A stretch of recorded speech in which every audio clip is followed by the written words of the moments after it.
আজকে গোটা বাংলাদেশ উত্তপ্ত।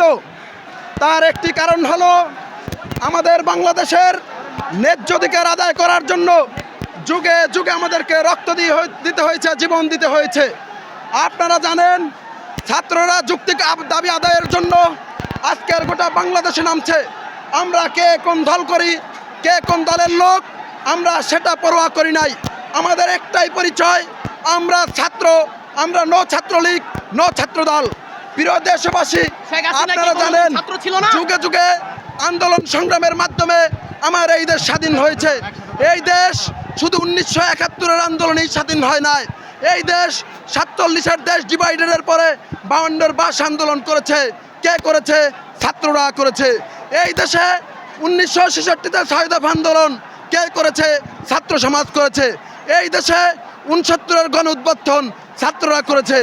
এই দেশে 70-এর নির্বাচনে স্বতঃস্ফূর্তভাবে ছাত্ররা ভূমিকা রাখছে।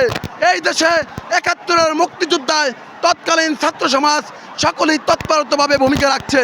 কিন্তু আজকে স্বাধীনতার 53 বছর পার হয়ে যায়, আমরা আজকেও বৈষম্য বিরোধী আন্দোলন করতে হয়।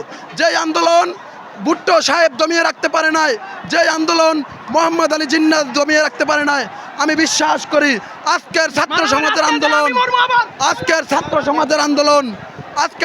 সমাজের আন্দোলন এ দেশের কোনো আইন শৃঙ্খলা বাহিনী গুলি দিয়ে, বুলেট দিয়ে আমাদের আন্দোলনকে থেমিয়ে দিতে পারবে? আমাদের আন্দোলন থেমিয়ে দিতে পারবে না। তাই আসুন, আমাদের যৌক্তিক দাবি কোঠা সংস্কার আমরা চাই। আমরা যার যার অবস্থান থেকে দেশবাসীর প্রত্যেকটা মানুষের কাছে আমরা সাহায্য চাই। শুধু আমরা ছাত্ররাই রাজপথে নামলে হবে না। আসুন, আমার সঙ্গে হেল্প করুন। আপনাদের হেল্প আমাদের প্রয়োজন। আমরা হেরে গেলে রাষ্ট্র হেরে যাবে, আমরা হেরে গেলে মেধাবীরা হেরে যাবে। আল্লাহ হাফেজ।